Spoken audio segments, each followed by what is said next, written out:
Bonjour tout le monde, re-bienvenue dans notre première section sur la relativité. Dans cette deuxième vidéo, on va couvrir les transformations de Galilée, l'invariance de Galilée de la physique et le problème des ondes électromagnétiques.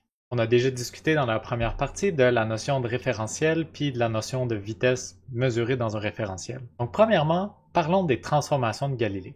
Les transformations de Galilée, c'est une façon de passer d'un référentiel à un autre référentiel. Je vous donne un exemple. Par exemple, Naruto veut faire une expérience de physique dans laquelle il va tout simplement lancer un projectile.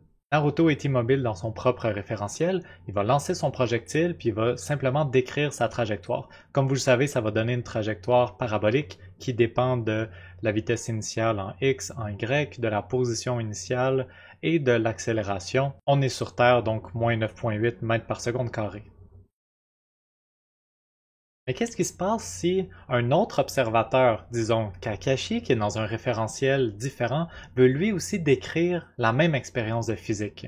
Comment je fais pour passer de l'équation qui décrit la position du projectile dans le référentiel de Naruto à l'équation qui décrit la position du projectile dans le référentiel de Kakashi? Il faut que j'établisse une relation entre les coordonnées d'un objet mesuré dans le référentiel de Naruto et les coordonnées de l'objet mesuré dans le référentiel de Kakashi, sachant qu'il y a une vitesse entre le référentiel de Naruto et celui de Kakashi. Une petite chose à vous mentionner avant de parler de l'expérience, c'est que pour les transformations de Galilée, on va prendre pour acquis qu'au temps 0, au moment où l'expérience débute, les deux référentiels sont un par-dessus l'autre. Fait qu'au moment t égale 0, les coordonnées de tous les objets dans le référentiel n de Naruto et dans le référentiel k de Kakashi sont identiques. Au moment où l'expérience commence, les deux référentiels vont se séparer un de l'autre. Je commence par vous montrer l'expérience du point de vue de Naruto, donc dans son référentiel à lui.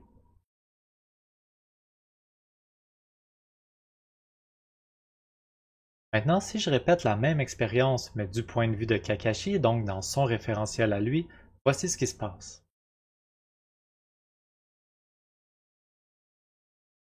Maintenant, ce qu'on va faire, c'est que je vais prendre l'image que ça a donné pour la trajectoire du projectile dans le référentiel de Naruto, puis dans celui de Kakashi. Et on va écrire les équations pour la position en x et en y en fonction du temps dans chacun des deux référentiels. Ensuite, on va vouloir comparer ces deux ensembles d'équations-là pour voir quelles transformations nous permettent de passer des coordonnées dans le référentiel de Naruto aux coordonnées dans le référentiel de Kakashi, c'est-à-dire les transformations de Galilée. Le but ici est de décrire la trajectoire du projectile en Y et en X dans le référentiel de Naruto puis de Kakashi. J'écris l'équation générale. Dans le fond, dans cette équation-là, c'est la position en Y et en X en fonction du temps. Ça dépend de la position initiale et de la vitesse initiale en Y et en X. En Y, il y a une accélération vers le bas, puis en X, il n'y a pas du tout d'accélération, donc notre projectile se déplace en vitesse constante en X. J'écris maintenant le Y dans le référentiel de Naruto, puis le X dans le référentiel de Naruto. Dans le référentiel de Naruto, la position initiale et la vitesse initiale ont tous les deux l'indice n pour dire que c'est mesuré dans son référentiel. Ensuite, je fais la même chose pour le référentiel de Kakashi. On commence par comparer les équations en Y. La position initiale en Y est la même dans les deux référentiels et la vitesse initiale en Y est aussi la même dans les deux référentiels. Donc pour passer d'un référentiel à l'autre, c'est super simple. Les deux référentiels s'entendent tout à fait sur la hauteur de l'objet à chaque moment. Le Y mesuré dans le référentiel de Naruto et dans celui de Kakashi sont simplement égales. Pour le X maintenant, la position initiale en X est la même pour les deux. Par contre, la vitesse initiale en X est beaucoup plus petite dans le référentiel de Kakashi. Le projectile dans le référentiel de Kakashi se déplaçant seulement à 8 mètres par seconde. La vitesse du projectile dans le référentiel de Kakashi peut être écrite comme la soustraction de la vitesse du projectile dans le référentiel de Naruto, 12 mètres par seconde, moins la vitesse à laquelle Kakashi se déplace dans le référentiel de Naruto, 4 mètres par seconde, pour un total de 8 mètres par seconde. Je vais distribuer T sur cette parenthèse.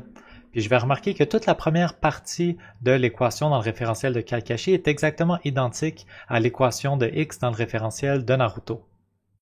Il y a un terme qui est ajouté. Donc je peux réécrire le X dans le référentiel de Kakashi comme le X dans le référentiel de Naruto moins le terme qui a été ajouté. Finalement, je mentionne que si on était en 3 dimensions avec une coordonnée en Z, ben ici les deux coordonnées en Z seraient simplement égales et que le temps qui s'écoule dans les deux référentiels est lui aussi simplement égal. Le temps s'écoule à la même vitesse pour Kakashi et pour Naruto évidemment. Je regroupe ces quatre relations-là ensemble et j'obtiens ce que j'appelle les transformations de Galilée qui me donnent la position x, y, z, t dans le référentiel de Kakashi en fonction de celle dans le référentiel de Naruto. Le terme en rouge, c'est le seul terme qui a été ajouté parce que le référentiel de Kakashi a une vitesse en x par rapport à celui de Naruto. En général, s'il y avait aussi une vitesse en y et en z, je pourrais en tenir compte comme ça, mais on le fera pas, on va s'en tenir à une dimension. Voilà nos transformations de Galilée. Maintenant, je retourne voir mes deux équations. Je vais effacer un petit peu de choses que j'ai écrites alentour. J'encadre en vert les équations dans le référentiel de Naruto, puis je remarque qu'il y a toujours l'indice N. En bleu, j'ai mes équations dans le référentiel de Kakashi avec l'indice K, puis je vais faire remarquer que ces deux équations-là ont la même forme. Et on est content. Quand ces deux équations-là ont la même forme, ça veut dire que si on regarde la forme générale de l'équation pour le projectile, qui dépend de la position puis de la vitesse initiale, dans les deux référentiels différents, celui de Naruto et de Kakashi, les équations prennent exactement la même forme. Tout ce qui change, c'est l'indice qui désigne le référentiel dans lequel les quantités sont mesurées. Les équations ont généralement la même forme. Ça, ce que ça veut dire, c'est que ces équations-là sont invariante de Galilée. Le problème du projectile en deux dimensions est invariant de Galilée. Je ne vais pas vous demander de me démontrer ou de m'expliquer en détail ce que l'invariance de Galilée veut dire, je veux juste que vous compreniez que fondamentalement, si je prends un problème décrit dans un référentiel, par exemple celui de Naruto, puis que je lui applique les transformations de Galilée pour être capable de le décrire dans un autre référentiel, celui de Kakashi, les équations qui décrivent le phénomène vont prendre la même forme, elles sont donc invariantes de Galilée. Il y a plusieurs autres théories physiques qui sont invariantes de Galilée. Quand une théorie physique est invariante de Galilée, ce que ça signifie, c'est que cette théorie est la même dans tout référentiel inertiel. Ça veut dire que cette théorie satisfait au principe de relativité. On a toute la mécanique classique ou newtonienne qui est invariante de Galilée. F égale ma, conservation de l'énergie mécanique, conservation de la quantité de mouvement, conservation du moment cinétique. Tout ça, c'est des théorèmes, des choses qui proviennent de la mécanique classique. Puis si on applique les transformations de Galilée à ces équations-là, on remarque qu'elles sont invariantes de Galilée. On ne fera pas les démonstrations. Il y a la thermodynamique, qui est toute la discipline de la physique qui gère les échanges de chaleur et d'énergie. Ça aussi, c'est invariant de Galilée. On n'a jamais vu d'équation pour la thermodynamique, mais je vous le dis, promis, c'est invariant de Galilée. La seule autre grosse branche de la physique qui nous reste à considérer, c'est l'électromagnétisme. La théorie que vous avez vue dans le cours de NYB, qui gère tous les champs électriques, champs magnétiques, circuits électriques, courants électriques, charges électriques, toutes ces choses-là. Il faut se demander, est-ce que l'électromagnétisme est invariant de Galilée? Pour conclure la vidéo, je vais juste repasser conceptuellement sur les choses qu'on a vues de façon assez rapide. Donc nos modèles physiques, nos théories physiques, pour être utiles et cohérents, vont avoir besoin de trois choses. La première chose, évidemment, il faut que les modèles physiques représentent bien la réalité. Il faut que les équations soient capables de faire des prédictions sur le résultat des expériences puis de décrire fidèlement la réalité, évidemment. Numéro 1. Selon le principe de relativité, numéro 2, il faut que les équations soient les mêmes, aient la même forme dans tous les référentiels. Donc il faut que la physique soit la même partout, dans tous les référentiels, peu importe le référentiel dans lequel on se trouve. Si on fait des expériences de physique, on doit toujours arriver aux mêmes conclusions, aux mêmes théories, aux mêmes modèles généraux. Principe de relativité, numéro 2. Finalement, numéro 3, ce qui nous permet de passer d'un référentiel à l'autre mathématiquement, des coordonnées d'une expérience dans un référentiel aux coordonnées d'une expérience dans un autre référentiel, c'est les transformations de Galilée. Donc, pour s'assurer que nos théories satisfont le principe de relativité, le numéro 2, elles doivent être invariantes de Galilée, le numéro 3. Quand j'applique les transformations de Galilée à une théorie, je dois retomber sur la même théorie.